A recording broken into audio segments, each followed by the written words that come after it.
Donald ট্রাম্পের অধ্যত্ত মন্তব্যের মোক্ষম জবাব দিলেন মেক্সিকোর প্রেসিডেন্ট ক্লদিয়া শেনবাম।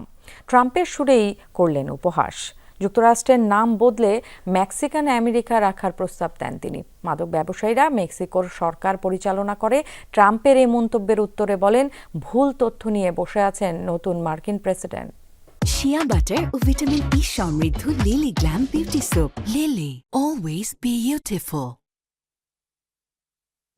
আগে যেন মিত্র ও প্রতিবেশীদের চটিয়ে দেওয়ার মিশনে নেমেছেন নবনির্বাচিত মার্কিন প্রেসিডেন্ট। মঙ্গলবার সংবাদ সম্মেলনে আধিপত্যবাদী যে এজেন্ডা নিয়ে হাজির হন ডোনাল্ড ট্রাম্প, তাতে বাদ যায়নি সীমান্ত ভাগাভাগি করা দেশ মেক্সিকো। এদিন বক্তব্যে মেক্সিকো উপসাগরের নাম পাল্টে গালফ অব আমেরিকা রাখার পক্ষে যুক্তি দেন ট্রাম্প। পরদিনই রীতিমতো আটসাট বেঁধে ট্রাম্পের মন্তব্যের জবাব নিয়ে হাজির হলেন মেক্সিকোর প্রেসিডেন্ট। বুধবার ইতিহাস ক্লাসে পরিণত হয় ক্লদিয়া শেনবামের নিয়মিত সংবাদ সম্মেলন। তুলে ধরেন ১৬০৭ সালে ব্যবহৃত উত্তর আমেরিকার আদি মানচিত্র, যখন মেক্সিকান আমেরিকা নামে পরিচিত ছিল গোটা অঞ্চল। ট্রাম্পকে ব্যঙ্গ করে পুরনো সে নাম ফিরিয়ে আনার প্রস্তাব দেন ক্লদিয়া।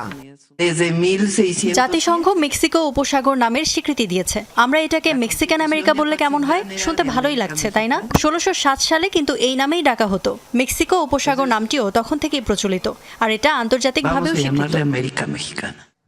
মেক্সিকোর সরকার পরিচালনায় মাদক পাচারকারীদের প্রভাব ইস্যুতে ট্রাম্পের মন্তব্য নিয়েও বিদ্রূপের সুরে উত্তর দেন ক্লদিয়া।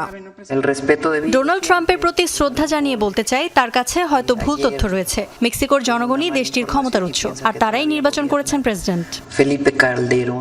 অবশ্য সবশেষে দুই দেশের মধ্যে ইতিবাচক সম্পর্কের প্রত্যাশা জানান মেক্সিকোর প্রেসিডেন্ট।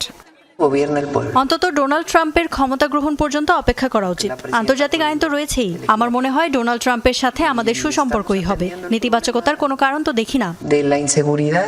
এর আগে মেক্সিকোর উপর যুক্তরাষ্ট্রের ২৫% শুল্ক আরোপের ঘোষণার জবাবে পাল্টা পদক্ষেপের হুঁশিয়ারি দিয়েছিলেন Claudia Sheinbaum. Dorothy Tasrin, Jamuna news.